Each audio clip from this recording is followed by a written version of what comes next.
Hello and welcome to another episode of India and Global Left. If you are new to the show, please smash that subscribe button. Also consider becoming a YouTube member, a Patreon, or donate a small amount given in the link in the description box. But the least you could do is to watch this show, like, share, and comment. Without further ado, let me welcome our guest tonight, Laith Marouf. Laith is a prominent Beirut-based Palestinian Lebanese journalist and media analyst known for his sharp critiques of Western foreign policy, Israeli occupation, and media disinformation. He works extensively on digital rights, censorship, and free speech issues and has been a key voice in documenting US and Israeli interventions across West Asia. Laith, welcome back to India and Global Left. Great to be with you again. I want to pick up from where we left last time, and it was, if I'm correct, on October 10, the day when the world leaders, Western and Arab leaders, went to Sharm el Sheikh to highlight that the war in Gaza has ended. And in parallel, in occupied Israel, Palestine, excuse me, we saw the captive exchange. Um, we have seen repeated violation of that so-called first phase of ceasefire, including Israeli attack inside the yellow line, um, and also tremendous escalation of settler violence in the occupied West Bank.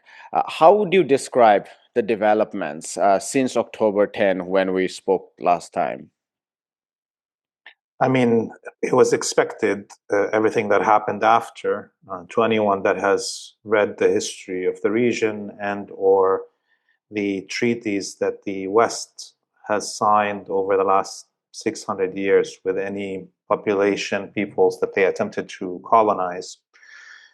It's not a surprise that every word in any document signed by Western powers usually means the opposite. So when we say ceasefire, it means continuation of genocide in other means other than outright, condensed form of genocide, slow genocide. And we had also, of course, the ceasefire, quote unquote, in Lebanon, happening for almost a year before the ceasefire was called in Gaza. And we had an example of what does that mean, which is a continuation of killing, a banning of reconstruction, a continuation of displacement for the indigenous Lebanese people. And now we see the same happening in Gaza, so it's not a big surprise.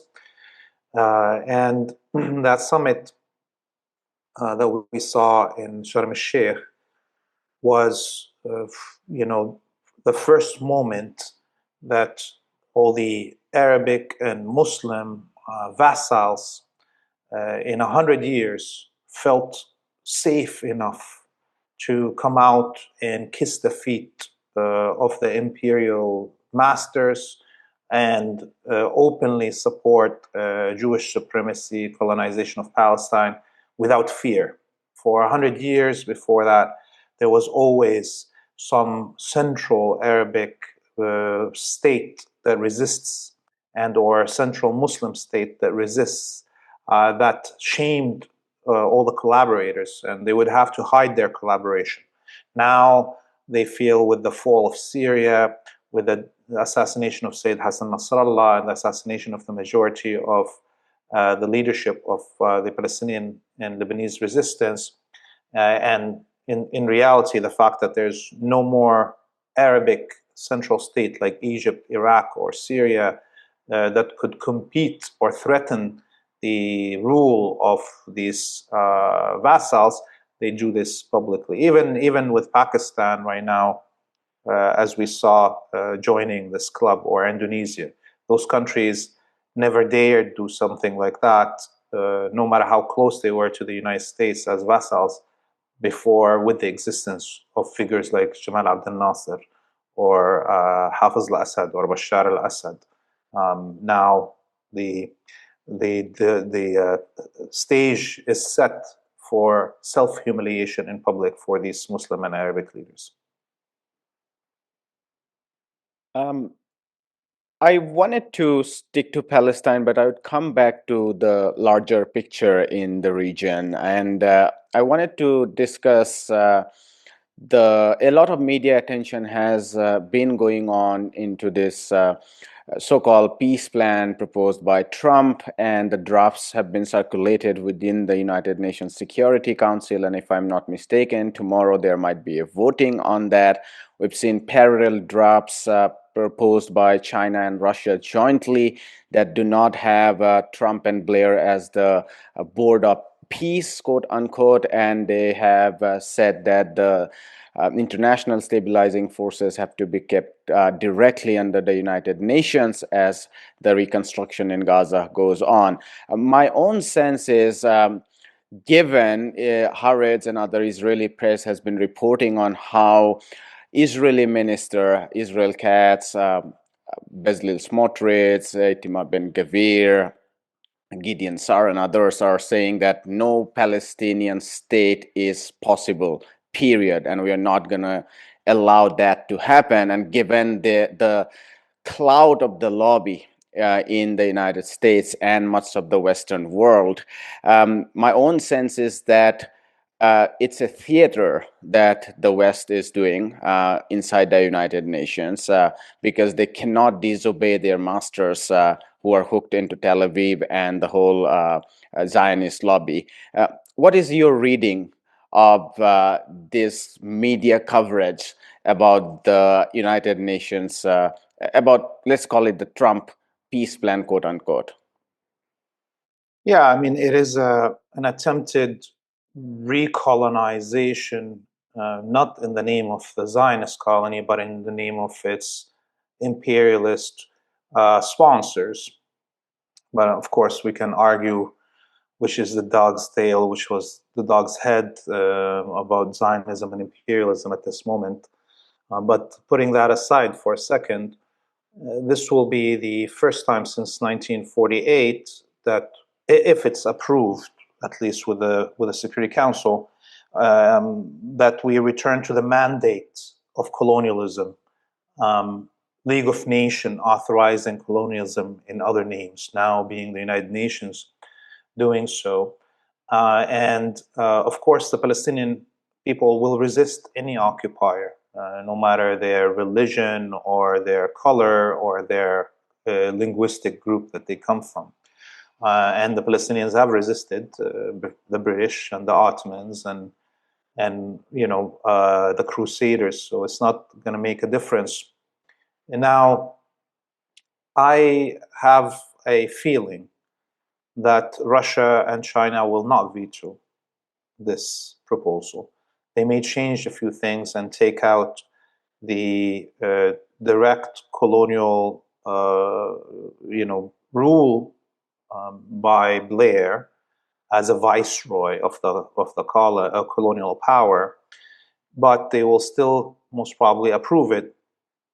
And this is the limitations of Russia's and China's engagement on the international scene in this supposed rising new polarity. China and Russia don't seem to be wanting to save anyone. Okay.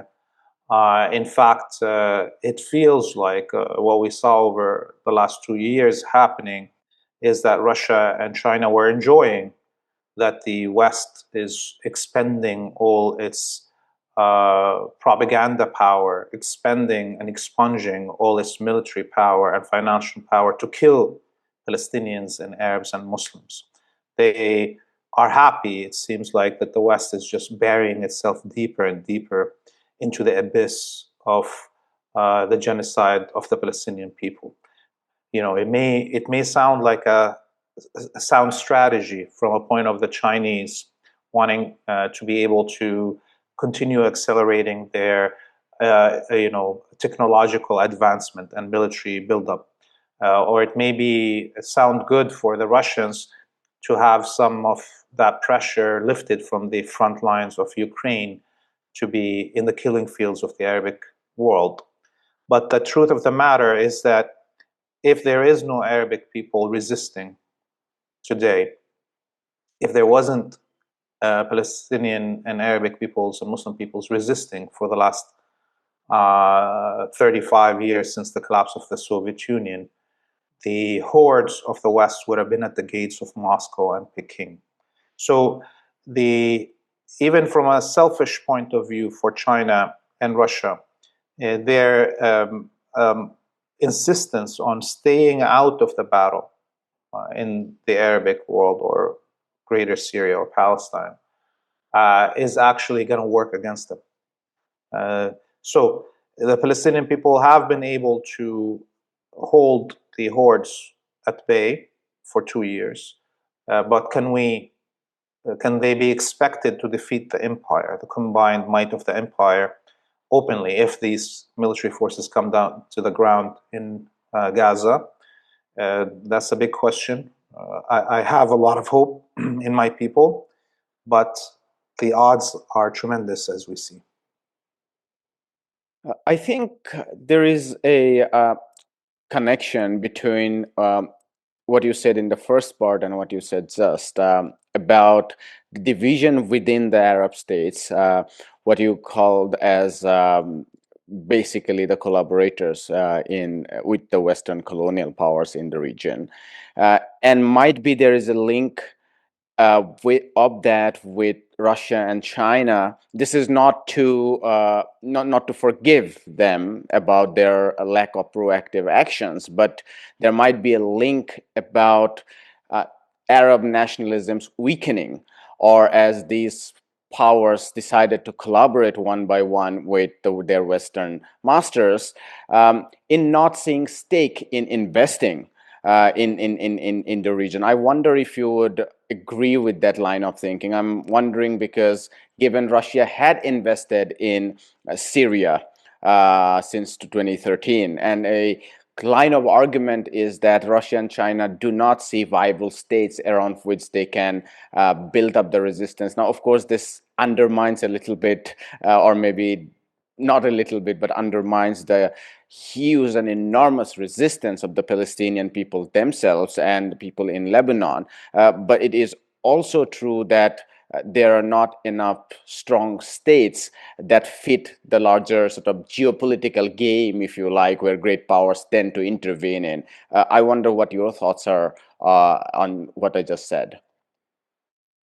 Well, it's good to give once in a while a history lesson for people, because it's now been 100 years since the trouble in the Arabic world, trying to form a unified Arabic people's political representation.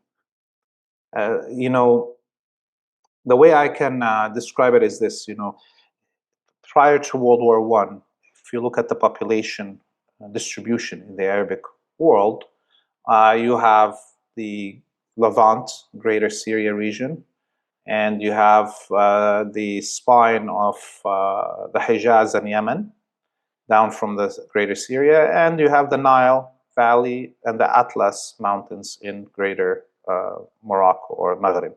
Okay, the rest is desert, sparsely inhabited. And what the West did is that they came and bit off those sparsely populated areas, like what is now the Gulf countries, and created fake states there that have all the oil and gas, right? And any opposition to the creation of these fake states or attempt to unify the Arabic people was fought as hard as possible. Jamal Abdel Nasser and Arab unification efforts, the Ba'athist Party in Syria, Gaddafi and his Pan-Africanism, and on and on and on. And the West was able to not only expend the resources of the vassal states, the Gulf states, to this effort of destroying any Arabic unification or anything like that, but also the West did everything within its powers to defeat the efforts to liberate and unify the Arabic people. On the other side, even in the height of Soviet era, the Soviet Union was wary of Arabic unification. It was always wary of that because of the geography of the Arabic people. If the Arabic people are unified with the large population and large territory and large amount of resources, and they are in the center of the world where all the communication and transportation happens, then the Arabic peoples become the #1 empire, logically. So this is the unfortunate kind of curse of geography that the Arabic people have had in comparison to all the attempted decolonizations in the world. The Soviet Union would not want the Arabs to actually unify. They were fine with Jamal Abdel Nasser almost defeating the Israelis, or Syria almost defeating the Israelis in 1973. But they were not fine with them actually defeating them for fear of what will happen. Even the unification of just Egypt with the greater Syria region, without even the oil fields of the Gulf, would be sufficient enough to create a new pole that is out of control of either the Soviet Union or the United States. That was the curse that the Arabic people had to deal with. And today, because of the failings of the Soviet Union in its battle against the capitalist world and its self-limitations that it put in its solidarity with movements like the Arabic unification movement, we see, Russia right now where it is, and the Arabic world where it is, where every progressive, anti-capitalist, anti-imperialist voice has been killed, and their countries crushed, and the populations of these countries made into international refugees, right? Where suddenly even the population percentages in the Arabic world are shifting. Suddenly you have a country that doesn't have any natural way to have 30 million population, like Saudi Kingdom having 30 million, and Syria, which naturally could support the existence of 60 million people, is half of the population is in international diaspora as refugees, and the population is down to 80 million. So there's even an effort in changing the demographics of the Arabic world, conducted by the imperialists. Mass expulsions from the original population concentration centers, and fabrication and overpopulation of the countries that they control. So this is kind of a history lesson that took, for anyone to understand. And I think the closest thing that we can understand, even to analyze this, is what happened to the indigenous people in the United States. I don't know if people have watched or read the book "Killers of the Flower Moon," about the indigenous tribes in Oklahoma that found themselves with all the oil, and how all these Epstein style, thugs moved into Oklahoma and drugged and put everybody on alcohol, the indigenous people, and so make them all sign rights to extract the oil. This is what happened to these, the Saud family and the Thayyan family and whatever families that rule the Gulf, are all these, original indigenous people that were drugged.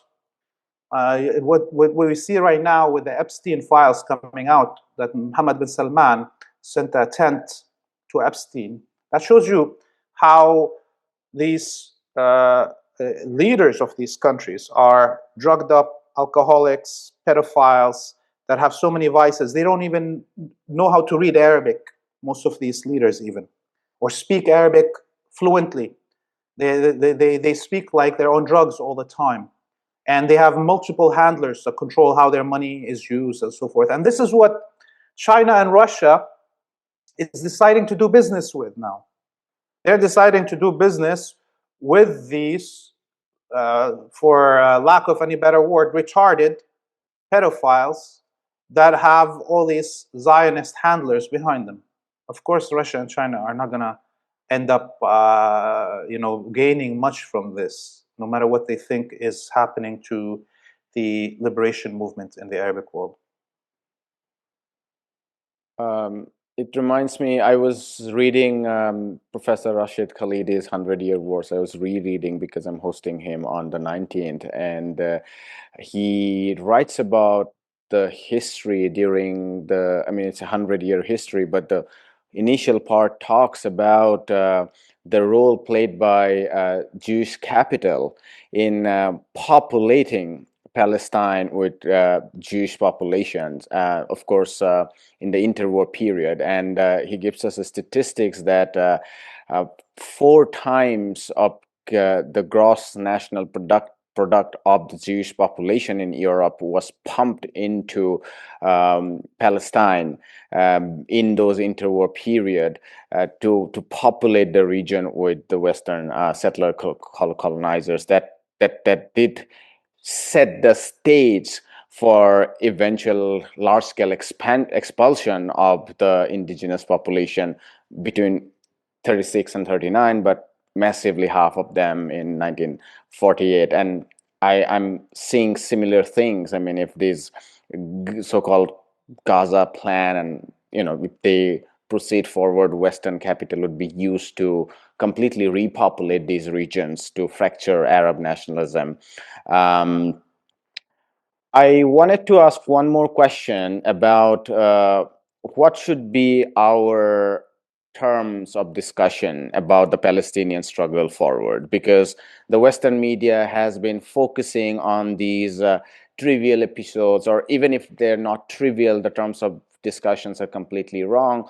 Demilitarization of Hamas at a time when Palestine is being colonized, or even the nitty-gritties about board of peace and all these things, while the real things about Palestinian freedom, about the refugee question, about the Palestinian statehood question, and also prisoners, because Adamir, a Palestinian prisoner rights group, has recalculated the number of Palestinian prisoners who held in the Israeli dungeons and torture chambers, actually, which includes not just breaking of jaws and thumbs and ribs, but also sexual violence and all kinds of torture.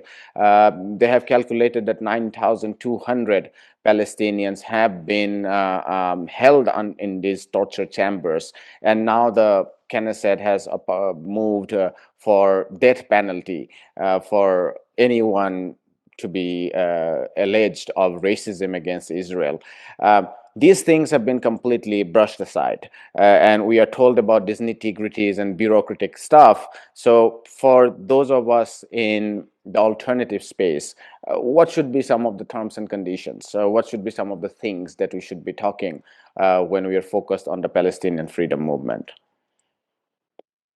Well, obviously, look, what's important is how power manifests.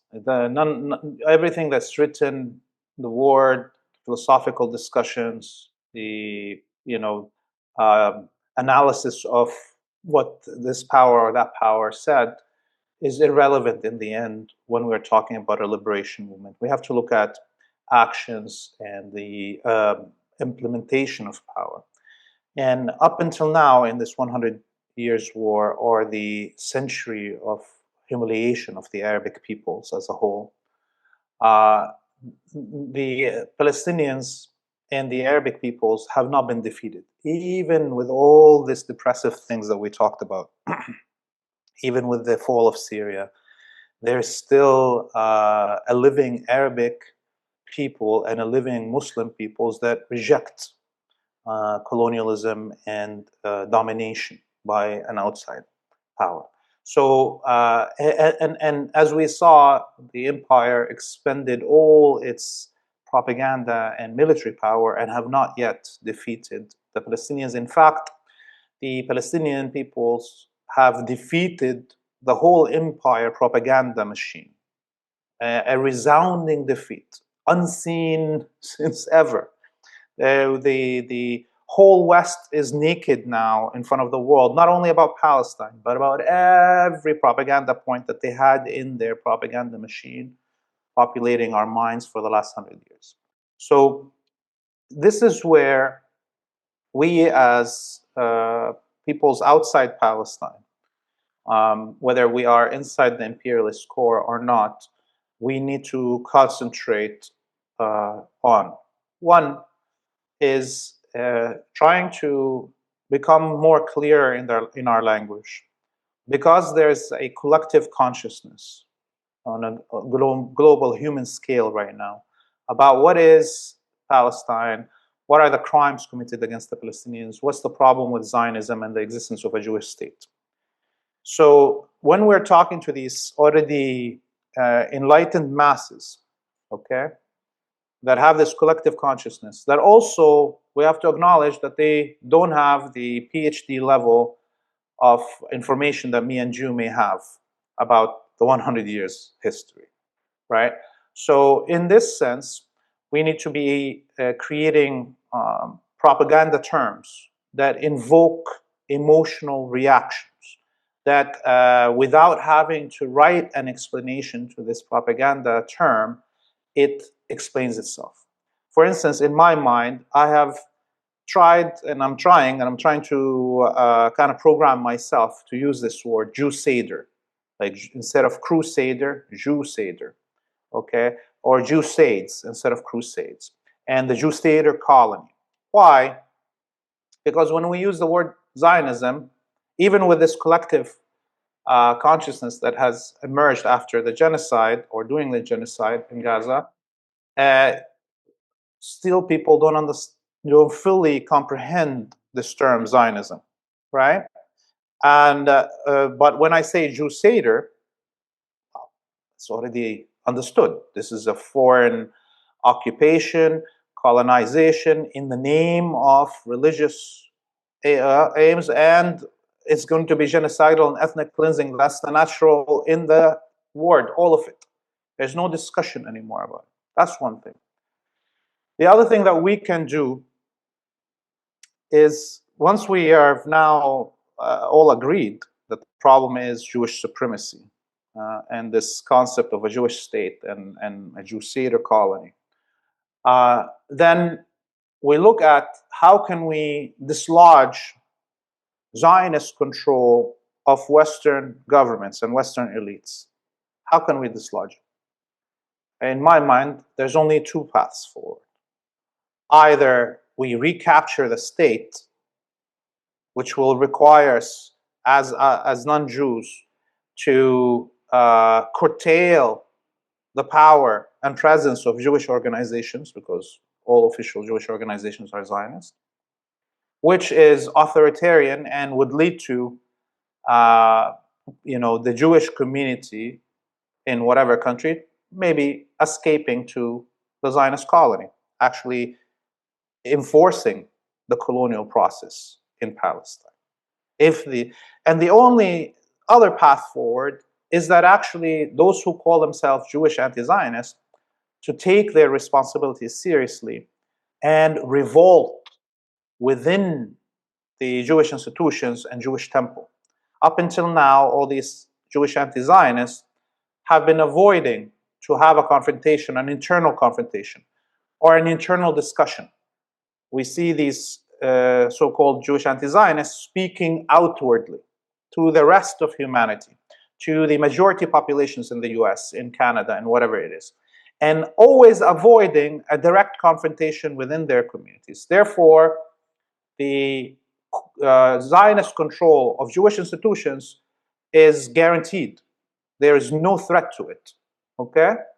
And as long as that's happening, there is no way for me and you to not to convince the governments know, but to show that the governments are wrong in the West, to claim that they are supporting Israel on behalf of the Jewish populations of Canada, of the US, of the UK, to defend the Jewish safety in Canada and the US. They have to oppress Palestinians, the Arabs and Muslims, and anyone that supports them.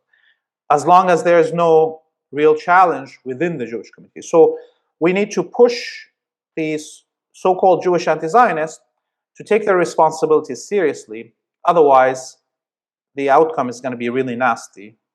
This war will, and it already has, painted the Jews as a whole, as a group, as an oppressive group, which they are. They are.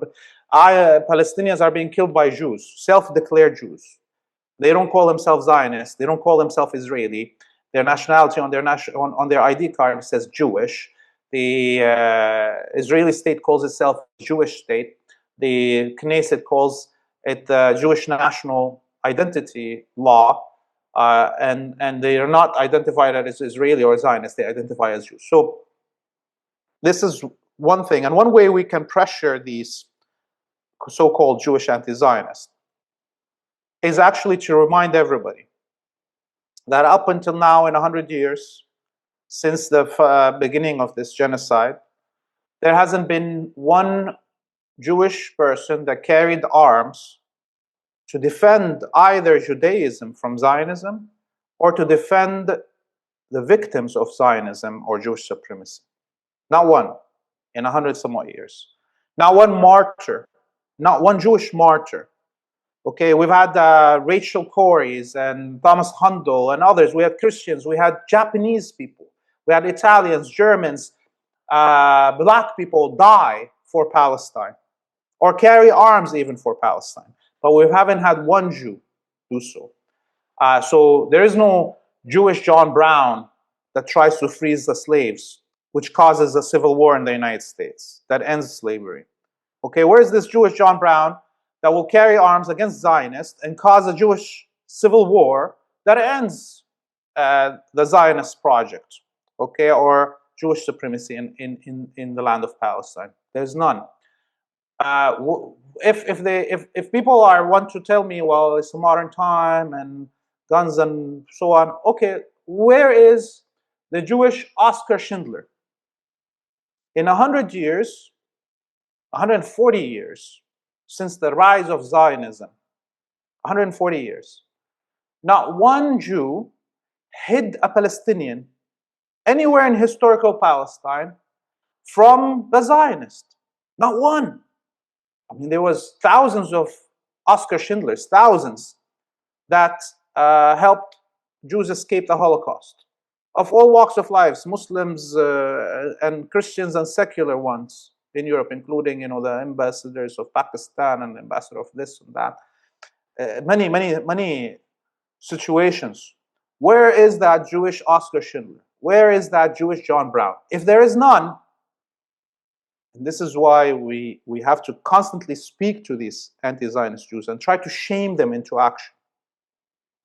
If there wouldn't be any Jewish John Brown or Jewish Oskar Schindler today, it means the Jews as a whole are condemnable. And the Jews as a whole are responsible for this Holocaust that we see. Because even with 70,000 Germans carrying arms against the Nazis and being martyred to defend Jews, even with the thousands of Oskar Schindlers hiding Jews during the Holocaust, it's 80 years since, and Germany is still paying reparation, and they haven't been absolved of the crimes of the Nazis. So why should the Jews be treated differently than the Germans in this situation? In reality, I think these are the only paths forward to us. We need to use clear language when we're speaking to the public in general, create new code words that don't require us to give them PhD level theses when trying to describe what's happening in Palestine, and to increase the pressure not on the Zionists, but on the anti-Zionist Jews to make them take action to end the complicity of their communities in this genocide. And when you talk about anti-Zionist Jews, are you having the American Jews in mind or anyone within Israel? All of them, all of them, all of them. Like the ones in Israel, I can't call any of them anti-Zionists because they're right on the front lines. Right. And they're not doing anything. They're not even hiding a Palestinian, as I said, you know. And the ones in the West, their communities are the ones that are being used as a justification for the Holocaust, right? You know, the American or Canadian government is saying they are representing the voice of the Jewish American or the Jewish Canadian or the Jewish Brit. And by the way, there was just now a survey that came out just a few hours ago, earlier today, of the British population, where 93% of them said that they support, they see Israel as part of their identity, and 90% of them said they stand for Israel as a Jewish state. Okay, this is a condemnable number, and shows you why it's problematic how anti-Zionist Jews in the West are just speaking to the majority population and refusing to look inwards. I mean, goddamn, there has been thousands of Jews that carried arms in Spain to fight the fascist of, you know, and what's his name, the dictator of Spain during Franco. between the two, Franco. Thousands of Jews that carried arms on the side of the Soviet Union against the Nazis. Hundreds of Jews that went down to North Syria, that calling themselves anarchists, that carried arms on the sides of the Kurds under the banner of the CIA. And of course, there's at least 10 million Jews willing to carry arms and die to maintain Jewish supremacy and the right to genocide, rape, and pillage. But we don't see one Jew willing to carry arms against another Jew to stop the genocides and wars being committed in their name. We don't see one Jew willing to die to defend the Palestinian. These are big question marks. What does that mean to this idea of anti-Zionist Judaism if there is only talk and no action? How can I, as a Palestinian, justify to myself accepting that this is enough? If I accept that just the mere fact that there is a few Jews talking about the crimes of Zionism, that means Jews are absolved, that means I believe in Jewish supremacy. Because the Jews themselves wouldn't have accepted anything less than 70,000 German martyrs and hundreds and thousands of Schindlers and 80 years of reparations in money in hundreds of billions of dollars that are still flowing. And they still refuse to absolve the Germans. So if I absolve the Jews just because a few of them yap on TV to try to convince me and you that Zionism is not Judaism, then I have already accepted Jewish supremacy. And that's something that I will never do. What do you make of surveys in the United States that says that there is a significant shift in Jewish opinion, particularly young people within the community, on the questions of the actions of the Israeli state regarding the genocide, and also the rise of groups like Jewish Voice for Peace, which has played a role in mobilizing thousands of Jews in cities like New York and elsewhere in the United States against the genocide. What is your reading of those developments within the United States? Well, all of these developments are actually put to shame when we compare them to the developments within the German society during World War II. Because obviously, halfway through the Holocaust, more Germans probably were anti-Nazi than there is right now Jews that are anti-Zionist. Okay. So I will always compare them this way, because this is the only way I can judge if I should accept something. You know, what's good for the goose is good for the gander, as they say. You know, and I will not accept anything less than what the goose got, the Jewish goose got. Okay. So that's one thing. The other thing is that if you noticed, again, we go back to the issue of the these anti-Zionist Jews refusing to battle inside their community. So let's say these actions of Jewish Voice for Peace or Alternative Jewish Voices or whatever organization it's called in whatever country. Every action that they took was in the public spaces. Demonstration at Times Square, blockading the livelihood of the regular American. Demonstration at a congressman's office, right? They've never demonstrated inside the Jewish Community Center or the synagogue. They never went and tried to occupy AIPAC. So why? Why is that? I mean, I personally don't think all these leaders of this quote-unquote anti-Zionist Jewish camp are stupid.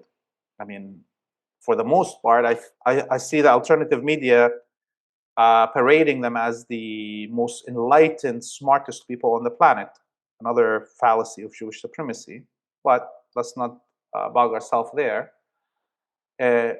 Why would such enlightened strategic masters as Finkelstein, Chomsky, Blumenthal, or Mate never call for a demonstration inside the synagogue or inside the Jewish Community Center?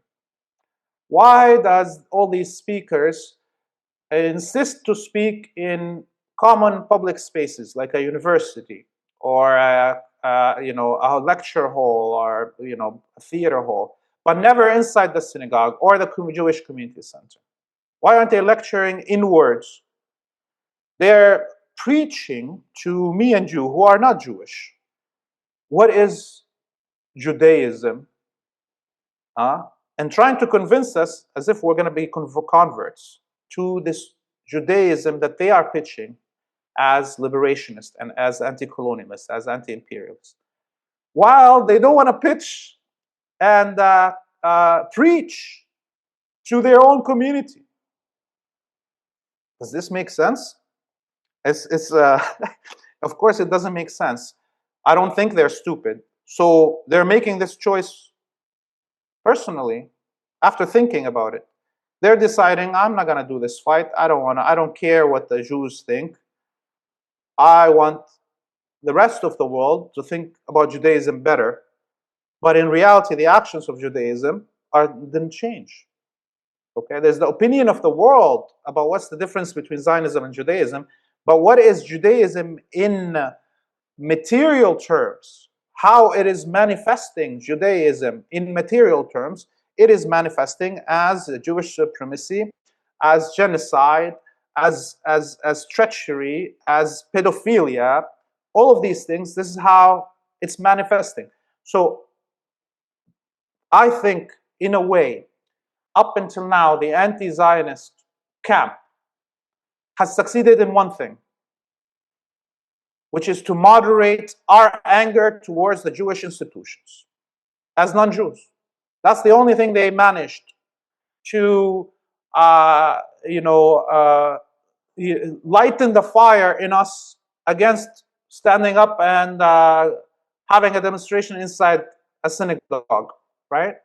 So I feel in the end, actually, this anti-Zionist Jews, because of their relegation of their duties to have the battle inside their community, in fact, have only moderated and added liberal terms to the revolutionary fervor that was all around the world as we watched this genocide. And these anti-Zionist Jewish voices are the only reason we haven't seen synagogues burn around the world or Jewish institutions being mobbed, right, by angry peoples that have watching a genocide. So in a way, all these anti-Zionist Jews voices have played goalkeeper, stopping people from taking their anger out on the real enemy, which is Jewish institutions at this point. I agree with you on the idea that 4 or 5 or maybe 10 handful of anti-Zionist Jews are the main voice of the resistance is absolutely preposterous. I mean, the main front of the resistance are the Palestinian people themselves, and Muslim voices, and everyone from the region are the main vanguards of the resistance, and I think that should be absolutely clear. I do think, though, that I interviewed Aviva Chomsky, and we had a discussion about this question, and she said that one of the things that has changed is that hitherto the anti-Zionist Jews were they didn't come from a place of Jewishness. I mean, their position within the community was very, very marginal. And she was talking about her father, Chomsky himself, but also other Finkelstein and others that you just named. But she said that this time there seems to have some changes. So we are seeing rabbis like Arthur Green, rabbis like Brian Rosen, who mobilize more than 1,000 rabbis to sign against the genocide. And we have seen actually this time mobilizations in synagogues. While none of the things that you said is wrong, that it's mostly, Times Squares and all these public squares and university campuses have been the most important spaces of mobilizations, and it's not exclusively Jewish. I mean, we've seen the role played by Arab Americans. They were the foremost mobilizer of the campus protests, not the Jewish. But I think we have seen changes there, and I think my specific question to you would be, within the billionaire class, I'm not sure how much leverage ordinary Jews have over AIPAC, for instance. I mean, what does it mean to confront the AIPAC while the AIPAC is actually filled with billionaire supremacist class? So that's one side of it. And on the religious side, I think historically what you've said is kind of accurate, but I've seen a change this time, and I wonder what your thoughts are on that. So here's one of the major problems that we try to avoid always when we're talking about anti-Zionist Jews. You have individuals like Chomsky or Finkelstein or Blumenthal or Mate that probably most of their life have never set foot in a temple, in a synagogue, that call themselves secular, but at the same time they want to call themselves Jewish. So in a way, these quote-unquote secular Jews are re-emphasizing the racialization, the fabricated, all race science is pseudoscience, there's no such thing as race, but creating an ethnicity or a race that is Jewish. That somehow there's a bloodline, that there's a blood purity. So that somehow Chomsky or Finkelstein have enough blood quantum directly connected to Moses and the original Canaanite Jews, okay, that entitles them to call themselves Jewish without being religious. So here's something that these supposed secular Jews, they have a choice in front of them. Either stop calling yourself Jewish, period. You cannot, in my mind, from this point on, as a quote-unquote secular Jew that wants to fight anti-Zionism, want to fight Zionism, you cannot call yourself a Jew. Because if you do, you're emphasizing half of the problem, this idea that there's a Jewish race, and that they have a purity of blood that entitles them to take Palestine from its inhabitants. See? So that's one main problem that we try to avoid always as Palestinians, just because it blows people's mind. But that's the truth. They have to either stop calling themselves Jewish or readopt religious, ritual, and go into the synagogue and debate with the other Jews what is Judaism. Don't come and tell me what is Judaism. I'm not a Jew. I don't care actually what Judaism is. Okay, so that's one. The other is these Religious anti-Zionism. Can I just hold on that thought for a while? Because Yeah. I think the problem I have with that line of thinking is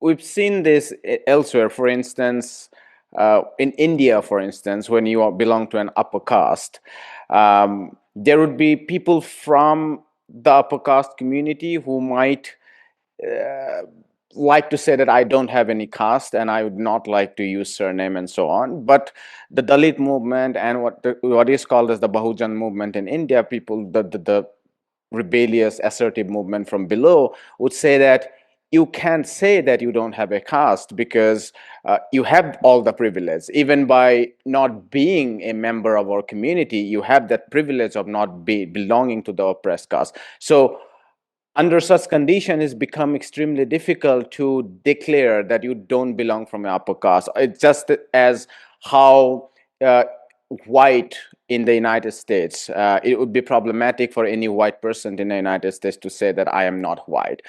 Likewise, if prominent Jewish voices, because they are not religious, and I can have a discussion with you about whether they have done enough to confront their own community. There, I think I agree with you.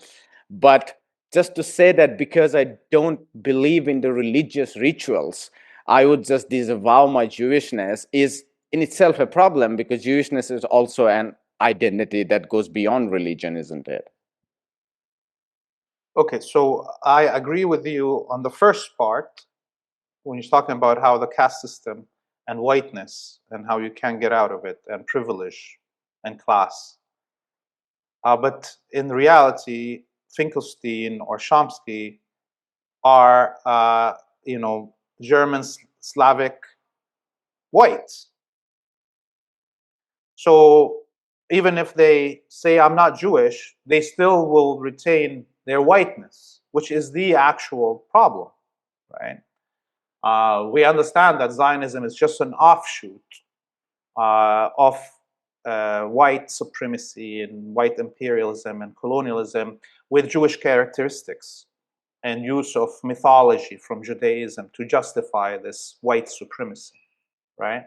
So they can deny that they're Jewish because it's a religion, but they can never escape their whiteness. That's true. Me and you can convert to any other religion. Like you are Indian and you can become Christian, right? Or you can become Muslim or Zoroastrian or Hindu or Buddhist. But your caste is not going to change. Is that correct? Yes? Right. See the difference? There's a difference. The caste versus the religion versus the color code that we have, right? So maybe you can, let's say you're upper class Indian and you convert to Christianity, you're still not going to be called white, even if you live in the UK for 3 generations, right? Okay, but Finkelstein can change his name even and suddenly be George, and it will pass fine, and he's not going to lose any of his privilege, maybe a little bit, since now at the apex of white supremacy is Jewish white supremacy. So that's where I disagree with you on this. And when we talk about the religious anti-Zionist Jews, there is also a limitation there, because a vast majority of these religious anti-Zionist Jews tell us that they are against the creation of a Jewish state right now because the Messiah is not here to create it. But they're waiting for the Messiah. And when the Messiah comes, they're willing to participate in the ethnic cleansing of Palestinians and the creation of a Jewish state in the land of Palestine. So that's one thing. And again, we as Palestinians avoid talking about this because we want those anti-Zionist Jews, religious Jews, to stand with their religious Jewish garb and burn the Israeli flag. Okay? But there's a limitation there. But let's forget this limitation, this theological limitation, and say we're fine with delaying the Holocaust of the Palestinians until the Messiah comes, because maybe the Messiah is all a fabrication and it doesn't exist, right? Maybe we'll be okay with that. But these religious anti-Zionist Jews are also refusing to take the battle to the umbrella organizations of Jewish representation. So they will have their own synagogue, which, by the way, out of I think 4,330 synagogues in the US, there's only 30 non-Zionist synagogues. So the percentage is like less than 0.1%. But let's say they create their own anti-Zionist Jewish synagogues. Well, they're refusing to join the umbrella organizations where they can debate and battle with the Zionists over control of the official Jewish organizations. That's one. Number two, most of these religious anti-Zionists are declared pacifists. Okay, so they will never carry arms. All right, I can be fine with that. But as an Indian person, I'm sure you remember that there is a lot you can do without carrying arms, using pacifist things that put your life at risk and force your enemy to act like an animal and to create a schism in the society. So we remember, of course, the Great Salt March of Gandhi, where he told Indian workers to march to certain death and keep your hands down and get shot and continue walking until you break the line and reach the sea to make salt. All right, well, now show me a Jewish march to the salt, march of salt. Can I see Jewish rabbis walk inside occupied Palestine towards the wall in Gaza and breach the wall and allow the aid to come in? Can we see these Jewish rabbis with their hands down get shot by Jewish supremacists dead? Are they willing to die for the supposedly justice of the God of Judaism? They claim they represent truth of Judaism. Show me.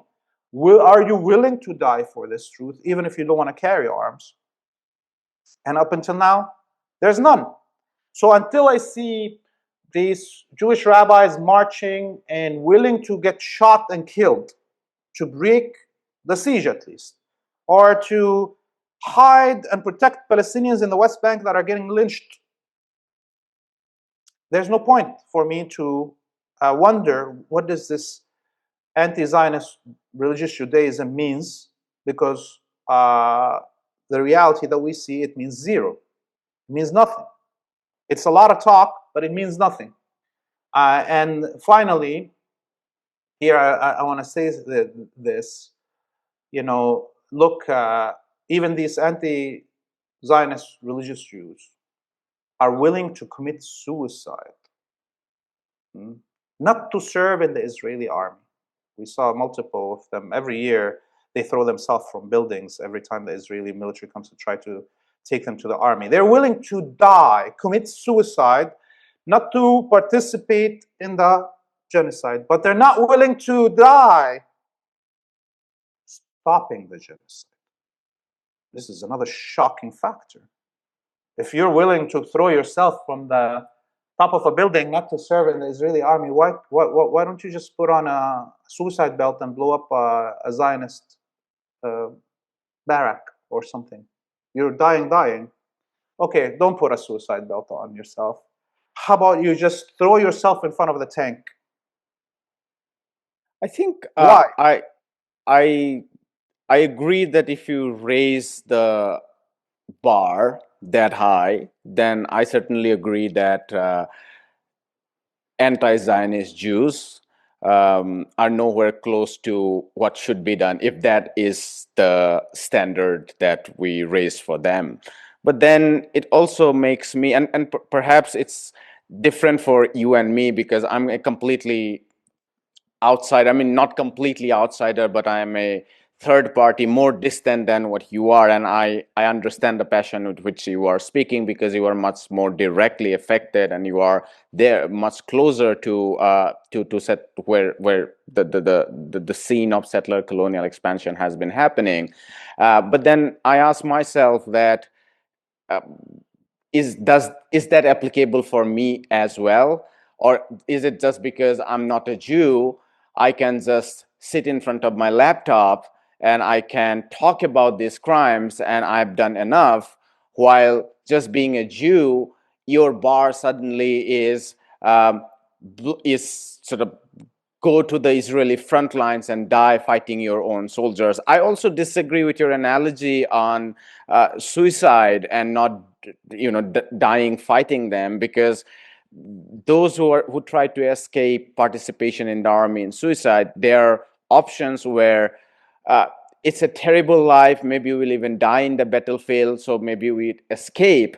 But by not confronting the army, you are choosing to live. So the stakes are much lower when you are not going to the battlefield to fight the IDF. Uh, when you try to escape, when you are a fugitive or you are an escape, you don't sign for the draft. Again, you are trying to escape death. So what I'm saying is that I don't think escaping conscriptions or draft is actually embracing that, where you can compare it to just blowing yourself up like the suicide bombers, because these people are actually, either because of their conviction that it is not a just fight, which I don't think is the case though, because most Israelis who are resisting conscription is not because they think that the war is unjust, but because they don't want to die themselves fighting in the battlefield, or they don't want to go through that terrifying process. So that there's that disagreement there, and I wonder, is that kind of high bar just for the anti-Zionist Jews, or is it for every one of us? Okay, so I'll answer the second part, which is, these anti-Zionist Jews are committing suicide as a protest. Okay, it's not like they're running away and suddenly falling out of the window. This is like in Israel, supposedly anti-Zionist Jews in the Haredi neighborhoods during the demonstrations against conscription, going up to the top of the building and throwing themselves as a form of protest. Okay, not escape. So, And what is the scale? I haven't followed through this. So what is this? I suspect this is very, very rare. Am I yeah, it correct? happens at least once every couple of years. Okay, Okay.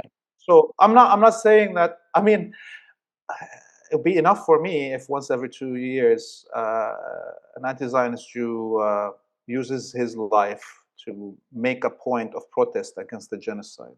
I mean, we haven't even had one Jew self-emulate, like set himself on fire to protest the genocide. We've seen white people in the United States, Yeah, Aaron like Aaron Bushnell. Bushnell, Yeah. yes, we've seen white people even do that against the war in Vietnam. Right. Okay. So this is where the standard where, and the other thing about this standard is, look, I fully understand imperialism and capitalism. I know we live in a capitalist and imperialist world. I know, for instance, that let's say the Indian government is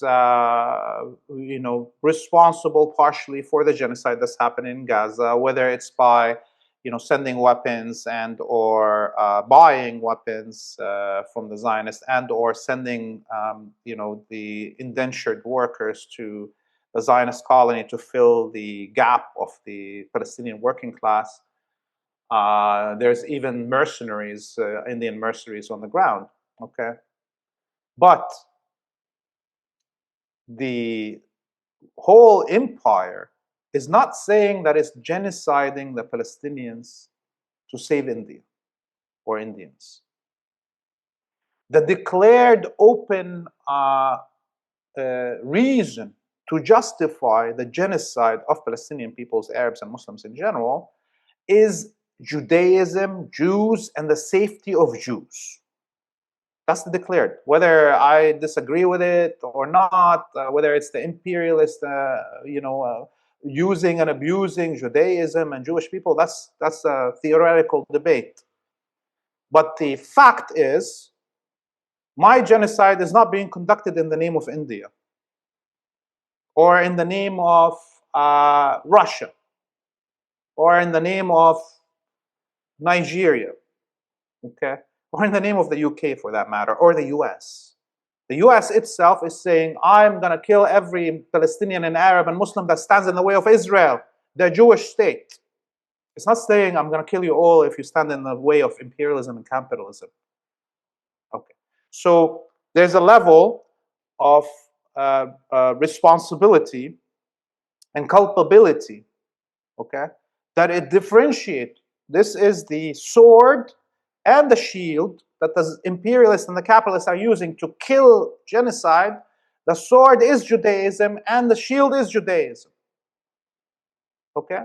So now, does that absolve Indian people of the crimes of the Indian state in its collaboration with the genocide? Of course not. Of course not. But is your culpability as an Indian, vast majority of the Indian people being downturned and wretched of the earth like me, is their responsibility is as much as the responsibility of a Jew sitting in New York? It's not. It's not. I can't compare the two. I can have hurt for my Indian brothers and sisters, not reviving the inheritance of Nero, and standing up for the Palestinian people. I can feel hurt about it, but I know what the reality is in India. Indians are not, no one's responsible for my death. 1.5 billion people are barely finding food. I cannot blame them for what their state is doing. Where the Indian people are barely trying to, end the fascism in India itself, of the Hindutva movement, and we see the attacks that are happening every day. I feel for my Indian people. I know the limitations of the Indian movement for anti-colonialism, anti-imperialism, anti-capitalism. But it's not the same as talking about the responsibility of Jews worldwide. I agree about the differential levels of responsibility. I agree on the analytical point there. I'm not sure if we can agree or if we can fix on what the exact line is, whether it's enough only when you go in the front lines and die or not. I think maybe none of us can do that, or maybe you have more clarity about that on your mind. We'll leave it there. This was a great conversation, and we could move a little bit away from geopolitics, or maybe we didn't move away from geopolitics, but this was a fantastic conversation. I like, let me not even say disagreements, but I like seeking clarity of thoughts, and I don't necessarily seek to talk to people who think the same way. And it was a pleasure and privilege to have you on. Thank you so much for your time. It's great to be with you, and I definitely love having probing questions and challenging, because it actually makes even my thoughts clearer. When you ask the question, and I have to expand on an idea, I can relate it to the audience even more so. And I think anyone that watches this episode will not only agree with me, I think, but they will love your hosting, that you forced details into these ideas that somebody else would have either challenged completely and didn't want to go into details, and or didn't know how to drag the thought further into the minutiae of it. So I'm really glad to be on your podcast, India and the Global Left, and hope to see you once more again. Of course. Thank you so much. Have a wonderful rest of the evening ahead. Bye. Hi, my name is Ayushman. I, along with Jyotisman, have started this platform. In the last 2 years, we have tried to build content for the left and progressive forces. We have interviewed economists, historians, political commentators, and activists so far. If you have liked our content so far and want us to build an archive for the left, I have two requests for you. Please do consider donating for the cause. Link is in the description below. Also, if you are not able to do so, don't feel sad. You can always like our videos and share our videos to your comrades. Finally, don't forget to hit the subscribe button.